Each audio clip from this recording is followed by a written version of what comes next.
Taarifa kuu, halisi na sahihi.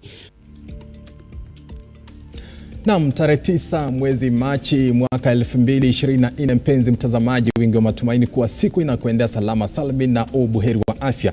Karibu ndani ya Lookuptv taarifa mchana wa leo, ambapo tumekuandalia taarifa nyingi tu, na mimi ni Henry Tende.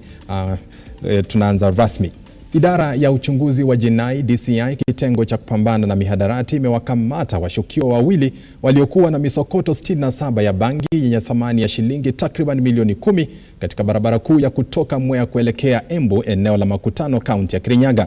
Kwenye taarifa kwa wanahabari, DCI imesema iliweza kuwakamata washukiwa hao Robert Ndwiga na Francis Mreithi kupitia operesheni yake ya mitandaoni, ambako iligundua walikuwa wakisafirisha bangi hiyo kutoka Moyale hadi Nairobi kwenye gari aina ya Corolla.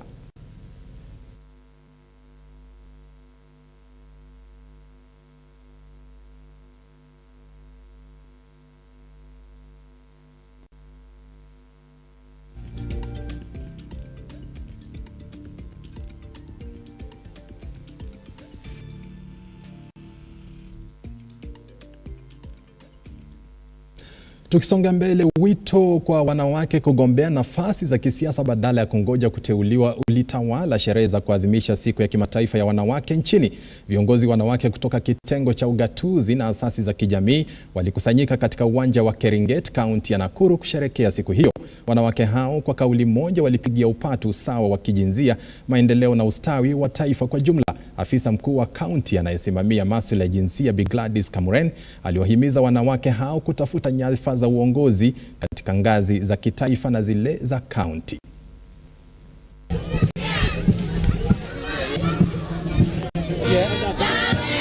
And this is a clarion call to all women that we need to come out, we need to invest, we need to come on leadership.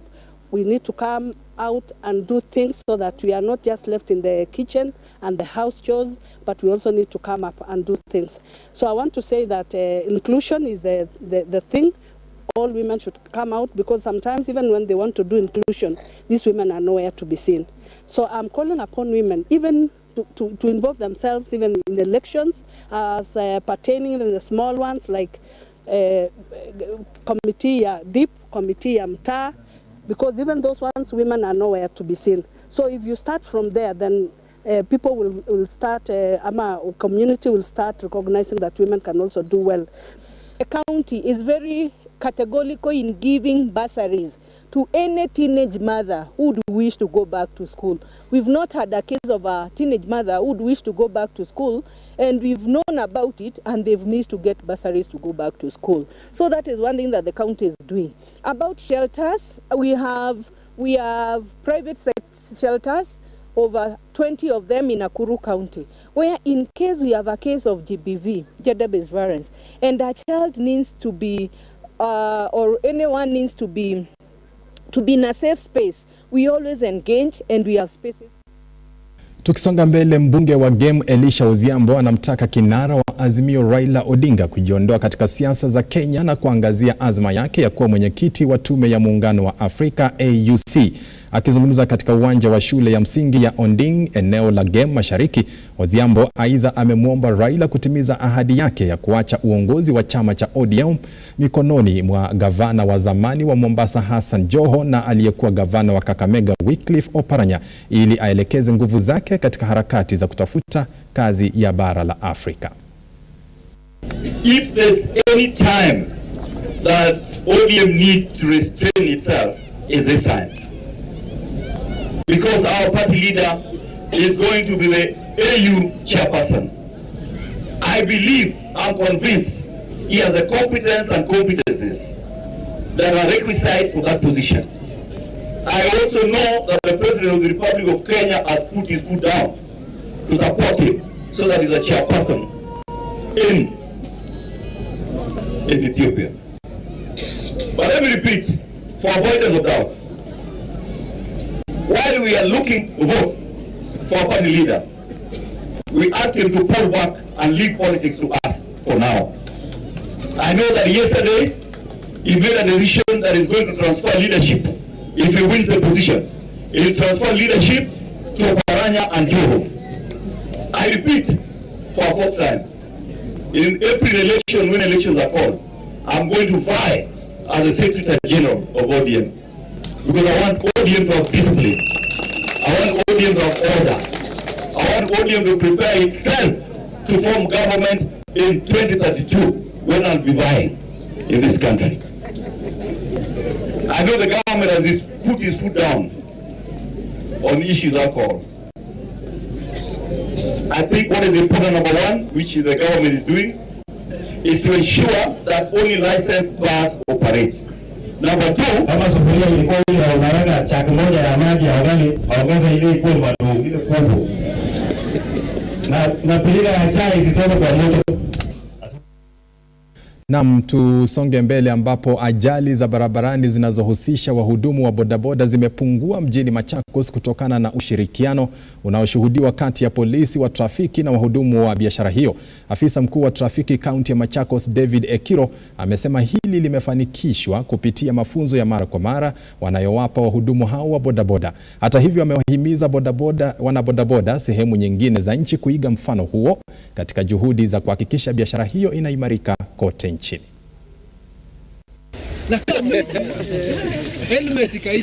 Lakini kwa ule utepetevu saa ingine ama mbio za barabarani, kutoangazia sheria za barabarani, ndipo tuliongea na base wetu bwana Kiro ambaye ndio kwa hapa katika traffic base ya Machakos.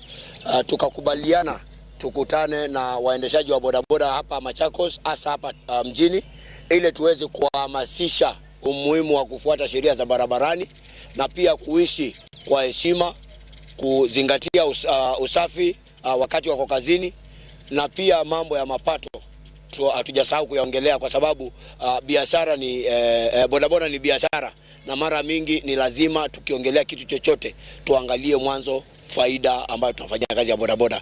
Kwa hivyo kwa mafunzo ambayo tumepata kutoka kwa base yetu, rafiki yetu, mara mingi sehemu mingi unapata askari ama watu wa bodaboda ni kama maasidi na askari. Hapa Machakos tunashukuru, kutoka mkubwa wao mpaka aliye mdogo kabisa ni marafiki, na siku zote hata barabarani wakati ajali zinatendeka huwa tunawaomba watueleze mwenye makosa yametokea aje, yametokea kivipi, ndio tukitoka pale tuwe tumesoma at least jambo. Kwa hivyo kila siku barabarani Machakos tunasoma, tunafundishwa na tunafurahi uhusiano wetu kati yetu na askari ambao tunafanya kazi nao katika sehemu yetu hii ya Machakos. Keep distance, usisongelee hiyo gari iko mbele yako sana. Kama ni gari kubwa ambayo huwezi ona mbele, so usisonge karibu sana. Unaona? Kuwa na space ambaye ukitaka kuovertake unaweza ruti. The biggest thing we do, we have a good cooperation between us and the boda, the chairman, Mr. Alan Msembi, and the other group boda. We have meetings several times. We meet, we speak, we iron out the things that we require them to do, like the one that we have done today. Lazima yule ambaye ni mwendeshaji ya pikipiki ama boda awe muangalifu wakati anafanya ile joining ya highways ama. Naam, tusonge mbele ambapo polisi kaunti ya Meru wamewakamata wanafunzi kadhaa ambao walikuwa wakiandamana kuhusu ajali iliyosababisha kifo cha mwanafunzi mmoja. Maandamano hayo yalisababisha uharibifu wa biashara kwenye mji wa Meru kwa masaa machache, huku wafanyabiashara wakiendelea kuhesabu hasara kubwa.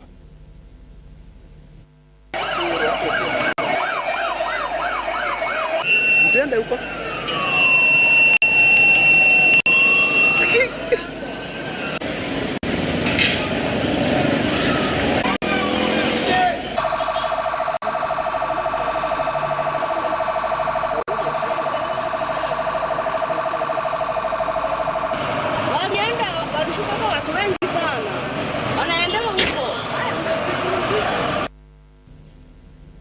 Maandamano hayo ya wanafunzi kaunti ya Meru ndiyo yanayotufikisha awamu ya kwanza ya mapumziko. Mpenzi mtazamaji, usicheze mbali, tunazo habari nyingi tu, tunarejea muda usiokuwa mrefu.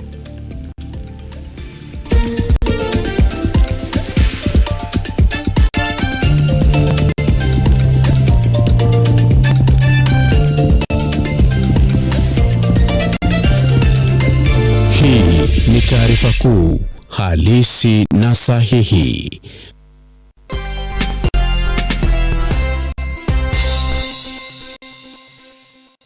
Safi kabisa. Kumbuka washindi ni wengi, wanashindia shopping vouchers, 24 shopping vouchers to be precise. Leo tuko na mshindi hapa, ameshindia 100,000 shopping voucher. Kwa majina baba? Kwa majina naitwa Seth Odhiambo. Seth, ulipopigiwa simu ulikuwa wapi? Nilikuwa kazi. Yeah. Uliamini? Sikuamini, vile waliniambia ati nikuje kwa show live. Nikasema ni sawa, nitafika, lakini sikujua nimeshinda nini. Umenunua nini hapa? Run me through them. Nimenunua unga, nimenunua kabaga safari, nimenunua ka TV pale, nimenunua ka mafuta ya kupika, groceries kidogo hivi. Safi. Seth, kumalizia unaweza ambia nini wa Kenya juu ya Loto? Loto ni mchezo wa ukweli. Unatrust your instincts. Unaekelea tu. Siogope kuekelea. Over 18s only. Gaming can be addictive. Play responsibly. BCLB number 000898.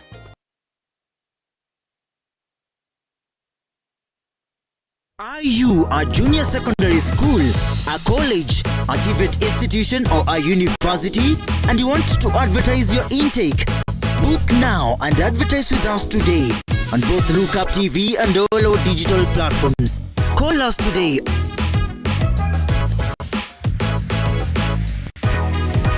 or email us on sales@lookuptv.co.ke.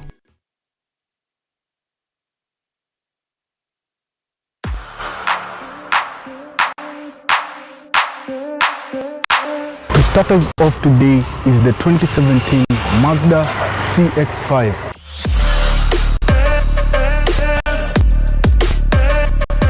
This car, as you all know, is a very common car in Kenya, and it came in the year 2016 because at that time people were importing vehicles from 2012 onwards, and that's the year that this car was first produced. The tailgate is automatic and it comes with 507 liters of boot space, which is a very huge space. You can put a couple of suitcases over here. And it has a dual climate control. That means that the passengers at the front will experience the AC as well as the passengers at the rear part.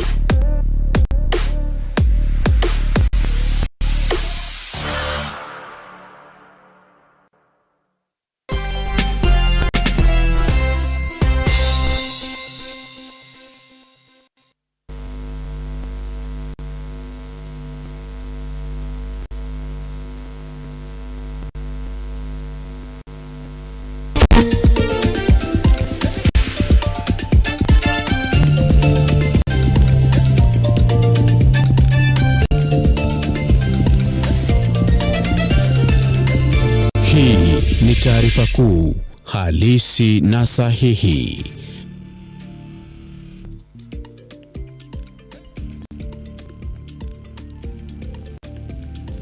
Naam, tusonge mbele ambapo msemaji wa serikali Daktari Isaac Mwaura hii leo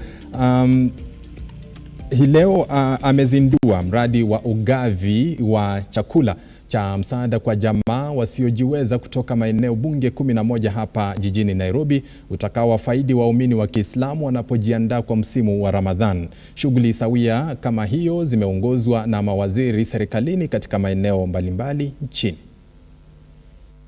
The government is distributing foodstuff worth Kenya shillings 124,524,500 to needy and deserving Muslim hustler families in the counties of Nairobi, Mombasa, Kwale, Kilifi, Lamu, Tana River, Taita Taveta, Nakuru, Garissa, Wajir, Mandera, Isiolo, Marsabit, Kitui, Nyeri, Baringo, Uasin Gishu, Kakamega and Machakos.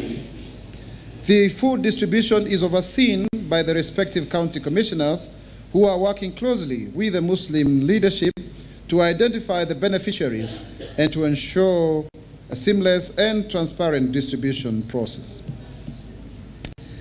Government officials led by the Deputy President, His Excellency Rigathi Gachagua, popularly known as Riggy G, is leading a similar exercise in Mombasa and later on in Nyeri, so he's doing that. We'll also take part in the distribution. The Prime Cabinet Secretary Honorable Dr. Musalia Mudavadi, is leading the exercise in Kakamega County, with the Cabinet Secretary Salim Mvuria leading in Kwale County.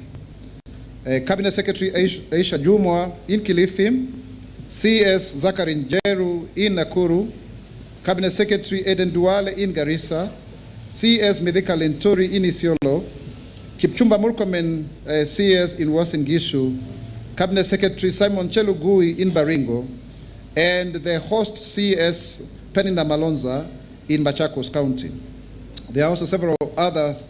There are also several PSS and senior government officials also participating in the distribution in the various counties. Coming to Nairobi County, where we are here with Mr. Wanyonyi, the county commissioner, Muslim leaders from all of the 11 sub-counties have gathered here today to coordinate the transparent distribution of the essential relief food items to deserving Muslim families in their respective areas. The distribution by the government includes 1, 320 bags of rice of 50 kilograms each, 2, 800 bags of beans 50 kilograms each, 3, 10 cartons of vegetable oil, 4, 2 boxes of sardines, and 5, 10 bales of pasta, and finally 6, 120 tins of KMC corned beef. This collaborative effort is grounded in the principles of transparency, empathy, and respect for the religious observance of our fellow citizens. Naam, tusonge mbele ambapo Rais William Ruto hii leo ameongoza hafla ya kuapishwa kwa naibu mkuu wa majeshi ya Kenya Charles Muriu pamoja na makamanda wa vitengo vingine vya jeshi hilo. Baada ya kiapo hicho, Rais amewataka wakuu hao wa kikosi cha ulinzi kuwajibikia taifa na kuhakikisha nchi iko salama ndani na katika mipaka yake. Aidha, Rais amemiminia sifa majeshi ya Kenya kwa kuwa mstari wa mbele kudumisha amani si tu ya humu nchini bali ya mataifa mengine ya Afrika yenye usalama tete. Myself, my deputy, and all members of government will work as we have done to ensure that Kenya becomes a united country. It is my desire that we eliminate tribalism and ethnicity, marginalization in our nation, that we consolidate our country into a united, progressive, peaceful, and stable nation. It is the way we are going to make progress in Kenya. As you provide security and stability for our nation, we will work smart and hard to make sure that we deliver on our commitments to the people of Kenya, ensuring food security, making sure that Kenyans have a decent home, making sure that Kenyans live in dignity, ensuring that millions of our children have jobs and have hope in our country, ensuring that every Kenyan can. Naam, serikali inahitaji takriban trilioni 1 pesa za Kenya kuwekeza katika miradi ya maji ndani ya miaka 6 ijayo ili kila Mkenya afaidi maji safi kwenye boma lake. Haya ni kwa mujibu wa katibu katika Wizara ya Maji Julius Korir, ambaye amethibitisha serikali itashirikiana na serikali za gatuzi na wafadhili binafsi kufanikisha ndoto hiyo.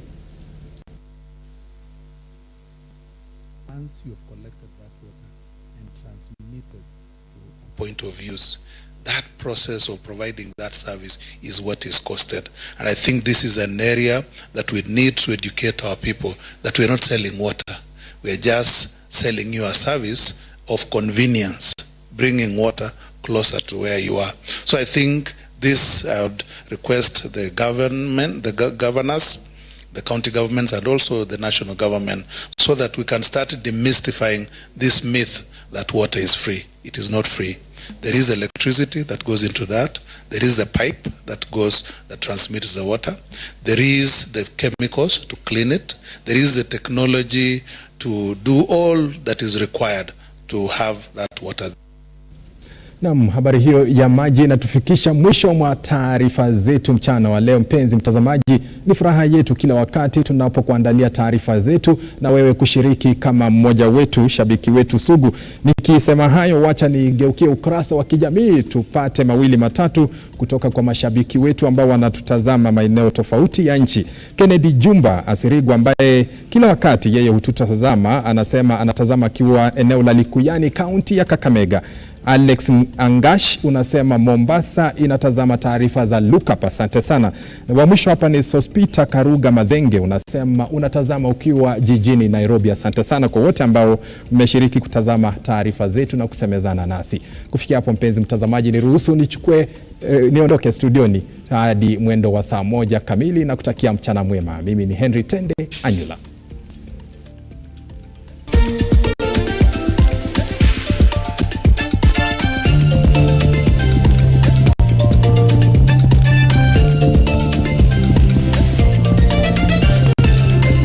Hii ni taarifa kuu halisi na sahihi.